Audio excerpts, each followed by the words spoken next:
मित्रों नमस्कार। साहित्य संगम पटल पर एक बार फिर से आप सभी का स्वागत है।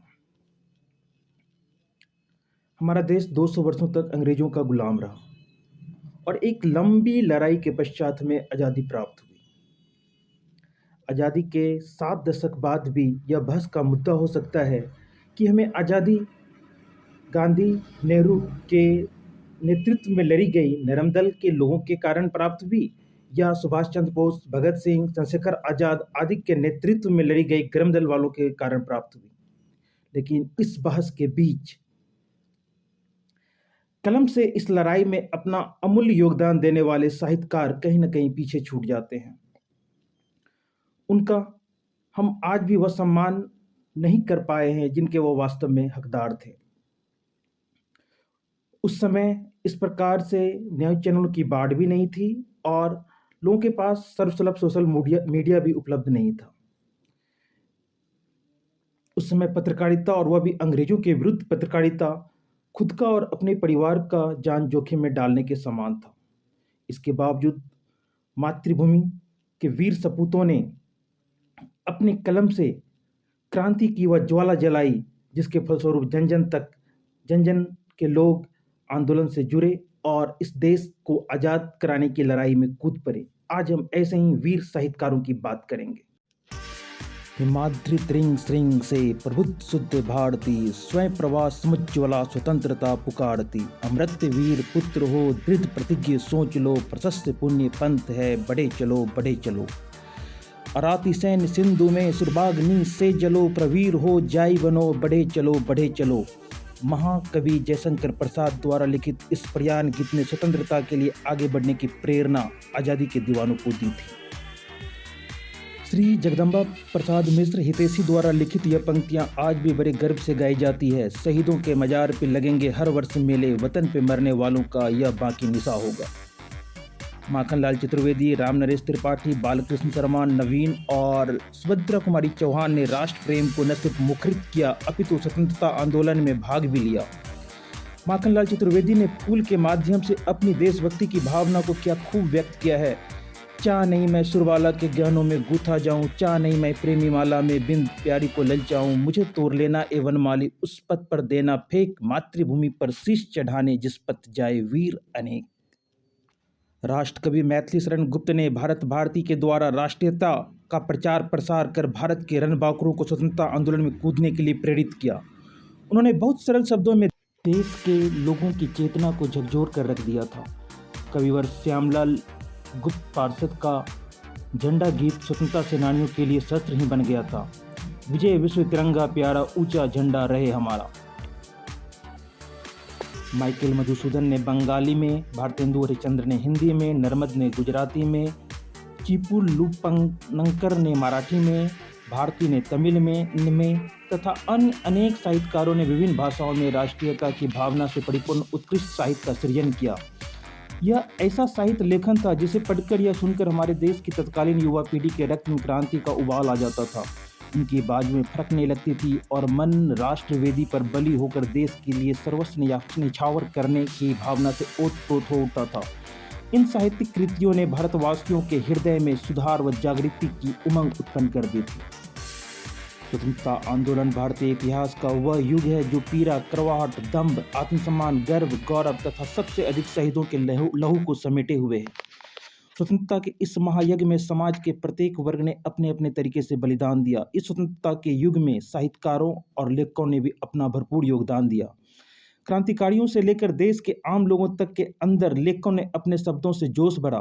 प्रेमचंद की रंगभूमि कर्मभूमि उपन्यास हो या भारतेंदु हरिश्चंद्र का भारत दर्शन नाटक या जयशंकर प्रसाद का चंद्रगुप्त, सभी देश प्रेम की भावना से भरी पड़ी है। लोकमान बाल गंगाधर तिलक की गीता रहस्य या शरद बाबू का उपन्यास पथ के दावेदार, ये सभी किताबें ऐसी है जो लोगों में राष्ट्र प्रेम की भावना जगाने में कारगर साबित हुई।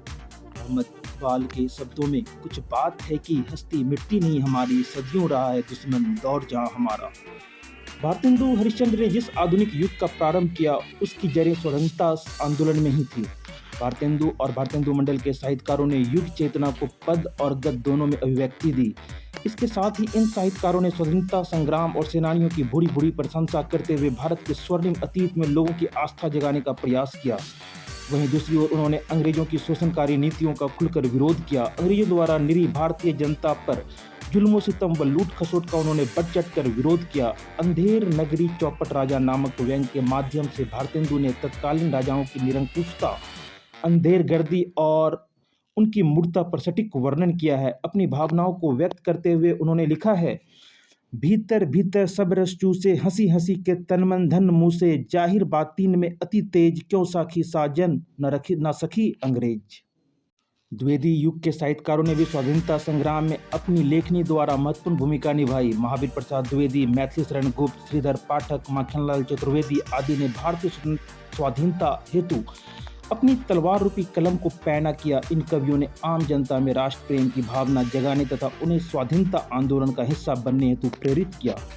भारत भारती के रचयिता मैथिली शरण गुप्त राष्ट्रकवि कहलाए। सुभद्रा कुमारी चौहान ने झांसी की रानी आदि कविताओं के माध्यम से स्वाधीनता आंदोलन को तेज करने में अद्वितीय भूमिका अदा की।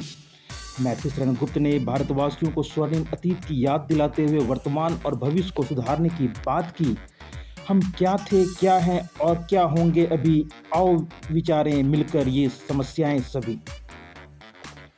राष्ट्रकवि मैथिली शरण गुप्त की भारत भारती में उन्होंने लिखा, जिसको न निज गौरव तथा निज देश का अभिमान है, वह नर नहीं नर पशु नीरा और मृतक समान है। मैथिली शरण गुप्त के अलावा सुभद्रा कुमारी चौहान की झांसी की रानी कविता ने अंग्रेजों को ललकारने का काम किया।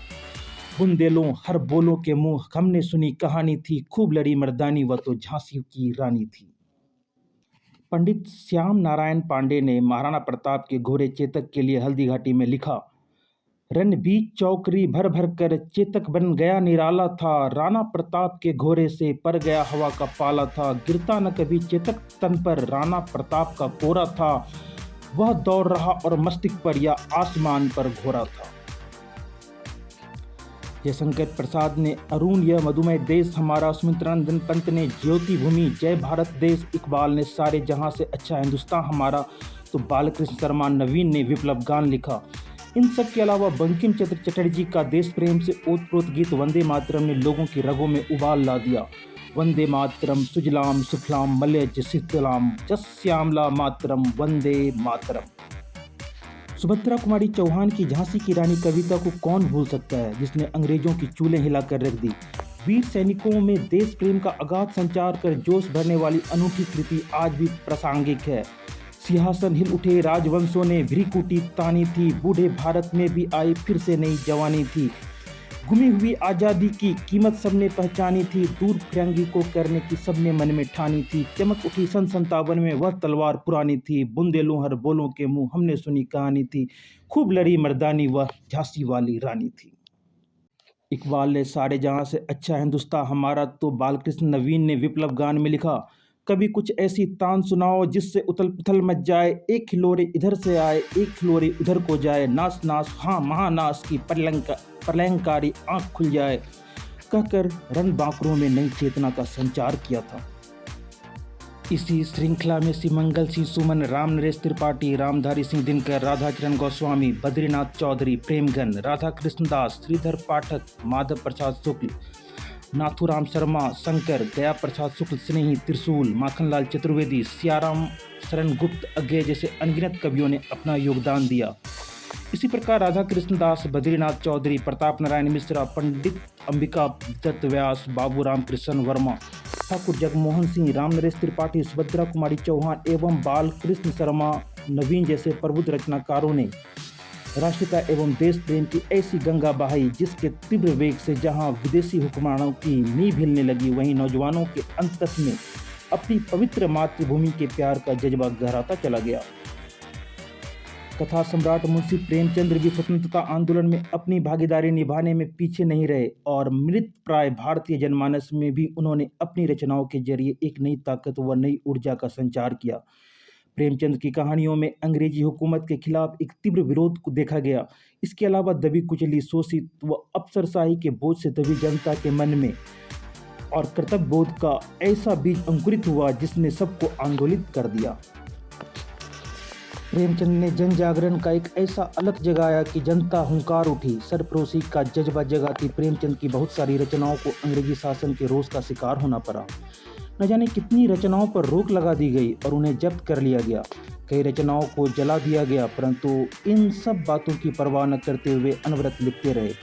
उन पर कई तरह के दबाव भी डाले गए और नवाब राय की स्वीकृति पर उन्हें डराया धमकाया भी गया, लेकिन इन कोशिशों व दमनकारी नीतियों के आगे प्रेमचंद्र ने कभी हथियार नहीं डाले। उनकी रचना सोजे वतन पर अंग्रेज अफसर ने कड़ी आपत्ति जताई और उन्हें अंग्रेजी खुफिया विभाग ने पूछताछ के लिए तलब किया। अंग्रेजी शासन का खुफिया विभाग अंत तक उनके पीछे लगा रहा, परंतु प्रेमचंद की लेखनी रुकी नहीं, बल्कि और प्रखर होकर स्वतंत्रता आंदोलन में विस्फोटक का काम करती रही। उन्होंने लिखा, मैं विद्रोह हूँ, जग में विद्रोह कराने आया हूँ, क्रांति का सरल सुनहरा राग सुनाने आया हूँ। कविवर रामधारी सिंह दिनकर भी कहाँ खामोश रहने वाले थे। मातृभूमि के लिए हंसते हंसते प्राणोत्सर्ग करने वाले बहादुर वीरों व रणबांकुरों की शान में उन्होंने कहा, कमल आज उनकी जय बोल, जला अस्थियां बारी बारी छिटकाई जिसने, चिंगारी जो चढ़ गए पुण्यवेदी पर, लिए बिना गर्दन का मोल, कलम आज उनकी जय बोल। हिंदी के अलावा बंगाली, मराठी, गुजराती, पंजाबी, तमिल व अन्य भाषाओं में भी माइकल मधुसूदन, नरमन, चिपलून ठाकुर, भारती आदि कवियों व साहित्यकारों ने राष्ट्र प्रेम की भावनाएं जागृत की और जनमानस को आंदोलित किया। कवि गोपाल दास नीरज का राष्ट्र प्रेम भी उनकी रचनाओं में साफ परिलक्षित होता है। जुल्म सितम के आगे घुटने न टेकने की प्रेरणा उनकी रचनाओं से प्राप्त होती रही। उन्होंने लोगों को उत्साहित करते हुए लिखा है, देखना है जुल्म की रफ्तार बढ़ती है कहाँ तक, देखना है बम की बौछार है कहाँ तक। आज के हमारे कवियों और साहित्यकारों का भी यह महती दायित्व बनता है कि वे इस देश के बारे में सोचें और उसी परंपरा को जीवित रखें। साहित्य संगम के श्रृंखला के माध्यम से इन कवियों का जीवन वृत्त हम आपके बीच लेकर आएंगे। आज के लिए बस इतना ही। धन्यवाद। विपिन चौधरी, साहित्य संगम।